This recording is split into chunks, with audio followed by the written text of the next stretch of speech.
হয় আজি আমি কৃষক মুক্তি সংগ্ৰাম সমিতিয়ে আজি আমি শিৱসাগৰ জিলা আয়ুক্ত মহোদয়, শিৱসাগৰ আৰক্ষী অধীক্ষক মহোদয়, শিৱসাগৰ বন প্ৰাধিকাৰী বিষয়া মহোদয়ক আমি আজি স্মাৰকপত্ৰ প্ৰদান কৰিছোঁ। স্মাৰকপত্ৰ প্ৰদান কৰাৰ মেইন কাৰণটো হৈছে যে শিৱসাগৰৰ জয়সাগৰত অৱস্থিত প্ৰথমখন এছিয়াৰ ভিতৰত প্ৰথমখন চিৰিয়াখানা হিচাপে চিহ্নিত হ'ল পহুগড়। আৰু পহুগড়ৰ লগতে জয়মতী স্মৃতি জড়িত যি জেৰেঙা পথাৰখন, এই জেৰেঙা পথাৰ আৰু পহুগড়খন ইতিমধ্যে অবৈধ ভূমাফিয়াই দৈনিক খান্দি পেলাই তেওঁলোকে নিষেধ কৰি পেলাইছে। দ গাঁতৰ সৃষ্টি কৰিছে, যি গাঁতৰ বাবে তাত পশুধন সেই পথাৰখনলৈ যাব নোৱাৰা অৱস্থা হৈছে। আৰু যি পৰিভ্ৰমী চৰাইৰ বাসস্থান পহুগড়খন খান্দি নিষেধ কৰি পেলালে। আমি যোৱা বছৰ বন প্ৰাধিকাৰী বিষয়া কাৰ্যালয়ৰ সন্মুখত যে প্ৰতিবাদী কাৰ্যসূচী গ্ৰহণ কৰিছিলোঁ, সেই অৱস্থাত বন আছিল। এই বছৰ দেখা গৈছে যে পুনৰ অনুজ্ঞাপত্ৰবিহীনভাৱে পুনৰ তেওঁলোকে ঐতিহাসিক পহুগড়, ঐতিহাসিক জেৰেঙা তেওঁলোকে খান্দি নিষেধ কৰি পেলাইছে। ইয়াত যেতিয়া আমি গোটেই কথাখিনি যেতিয়া অৱগত কৰোঁ, ইয়াৰ যেতিয়া বন বিষয়াসকল তালৈ যায়, তালৈ যোৱা অৱস্থাত দেখা যায় যে তাৰ গাড়ীবিলাক সোনকালে পলাই দিয়ে।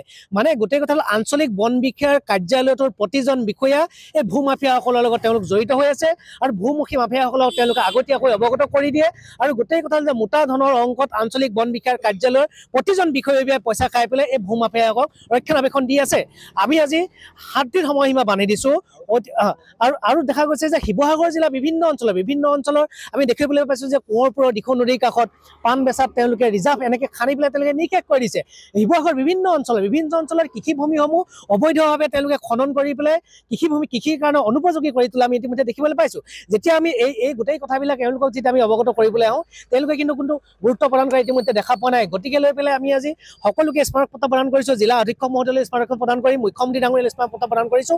অতি সোনকালে 7 দিনৰ ভিতৰত এই ঐতিহাসিক পহুগড়, ঐতিহাসিক জেৰেঙা পথাৰ খনন কাৰ্য যদি বন্ধ নকৰে, তেনেহ'লে আমি কৃষক মুক্তি সংগ্ৰাম সমিতিয়ে শিৱসাগৰ জিলা আয়ুক্তৰ বিষয়া মহোদয়ৰ বিৰুদ্ধে, বন বিষয়াৰ বিৰুদ্ধে কিন্তু আমি প্ৰতিবাদী কাৰ্যসূচী ল'বলৈ বাধ্য হ'ম।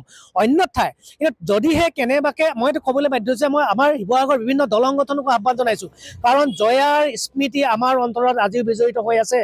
ঐতিহাসিক পহুগড়, এছিয়াৰ ভিতৰত প্ৰথমখন পহুগড় মানে চিৰিয়াখানা হিচাপে আমাৰ অন্তৰত এতিয়া বিজড়িত হৈ আছে। গতিকে এইবিলাক নিকষ হ'বলৈ নিদিব।